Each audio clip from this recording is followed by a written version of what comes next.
what to do when right goes wrong. Is there any justifiable reason for my heart being broken? Is there any purpose in my pain? Can you make sense out of my sadness?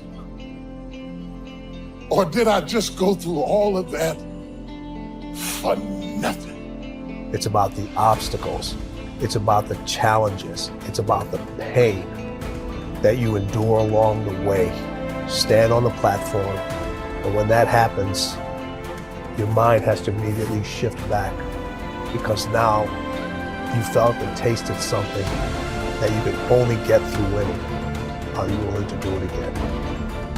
If you're willing to suffer, and I mean suffer, your brain and your body, once connected together, can do anything. You have to do the process. The process is non-negotiable. It's just, you have to do it. It's about the grind. Do you have the courage to think? Because if you can think, you can change. You can move, you can evolve, you can grow, you can become. You are one idea away. Your credit is not a problem. Your car is not a problem. Your situation is not a problem. Your thoughts are the problem. As a man thinketh in his heart, so is he. Everything starts in the thoughts you think. You are no better than the thoughts you think. If you think little, you go little. If you think weak, you go weak. What I need you to do is I need you to find a reason to keep going. And if you can find a reason to keep going, I know you're strong enough. Every human has what it takes to get past whatever they're going through, if they decide to. If you want to level up your character, then you need to get out here and do it. That's the game. Go look in the mirror right now. Humble yourself. Stop sitting there with an ego. Realize you ain't shit. You need to be around brave men. You need to be paying attention. Listen to the truth. I wasn't born this way. I absolutely not really made myself this way. And any single one of you men out here can do the same thing. If you're a man, you have duty, you have honor, you have things you should be doing regardless of how you feel. You should get up and do what needs to be done. And to me, those are the individuals that win in life. I'm asking you, will you stay mediocre for the rest of your life?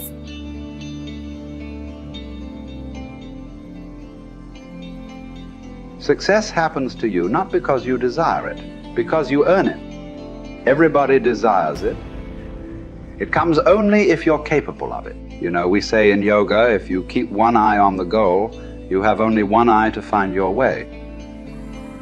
That's not a good way to play a game. It's better both your eyes are on the game. The winning the cup and the accolades are things which happen because we play a game well. It's not because we want them, it'll happen. Because we play well, it happens. So it's always best that we keep our eyes, our body, our mind, everything focused on just one thing. That is when a human being functions at his maximum efficiency. If everything is focused in one way, your body, your energy, your mind, everything is organized in just one direction. A person who's going in one direction will go somewhere. A person who's trying to go in 5 different directions will not go anywhere. For one who is seeing this life as a stepping stone for a larger possibility, for him, there is no failure. For one who is looking at the simple events of this life itself as the goal of life, for him, there is failure and success. If you are just seeing this life as a stepping stone for a larger possibility, if you have a good deal, you use that for your well-being. If you have a bad deal, you use that for your well-being. The economy was on the boom when every fool could be successful. When the economy is on the boom, everybody gets carried, isn't it? Now there has been a meltdown. Now it takes something else to be successful. It doesn't matter what the hell happens with your life. If you are seeing this life only as a stepping stone for a larger possibility, then whatever the situation, it is beautiful and very useful. So various situations in your life, either you can use it to make yourself stronger and better, or you can sit and cry. This is the choice you have. Everything. It doesn't matter what happens. The most horrific event happened in your life that also can be used for your growth and your well-being. So the fear of failure. Failure is bad enough. Fear is adding spice to it, isn't it? I'll give you a formula. If you want to know what makes people happy at the most basic level, when your life conditions match your blueprint, when your life conditions are what you're expecting, not your ultimate dream, but when you meet your basic expectations, you're happy. If your life conditions are better than you expected, you're over the moon. If your life conditions don't match your blueprint, your expectations, you have pain. If your life conditions don't match your blueprint and you believe I'm unable to change it, it's something wrong with me, or it's a permanent problem, or it's pervasive, or it's personal, you get into learned helplessness, then you're going to suffer. And so nothing is permanent, not even the body is permanent. Certainly no problem is permanent. Your soul might be the only thing that might be permanent, right? So it's really helping people to understand that when the life conditions change, your blueprint has to change with it. Either if you're not happy, you either have to change your life or change your blueprint, your expectations. Usually it requires a combination of those two. So often what you say people is slighting is their life conditions changed, and then what they were doing wasn't enough to make them feel the way they wanted to feel, and so then they adapted to an old style of coping. They went back to smoking or drinking or eating or yelling at people or whatever the pattern may be. But that's because they didn't continue to grow.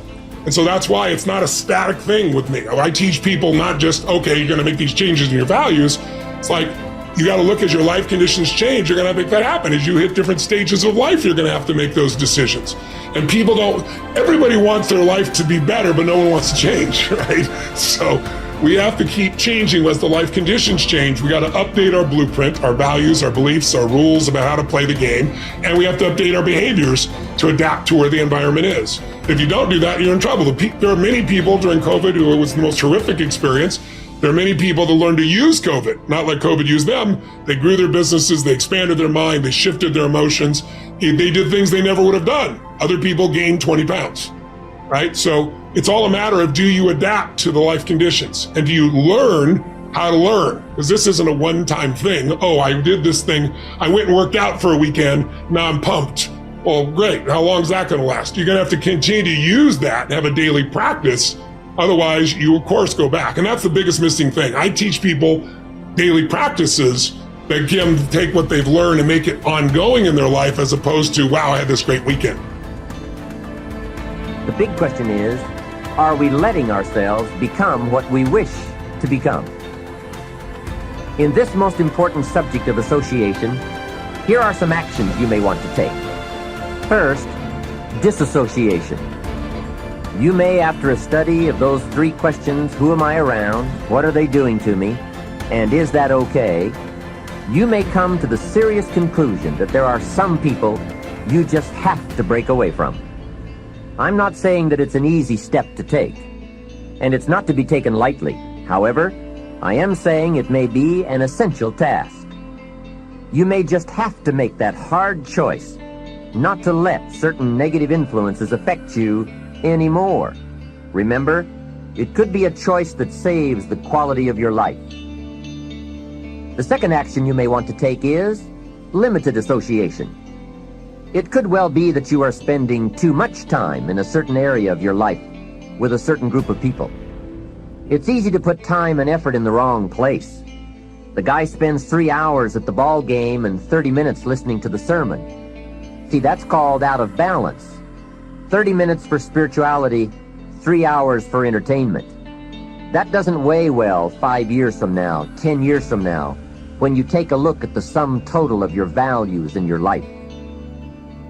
Here's one of the easy ways to end up with a mediocre average life: spending major time on minor things. Sophisticated people learn to weigh everything before they spend time or money.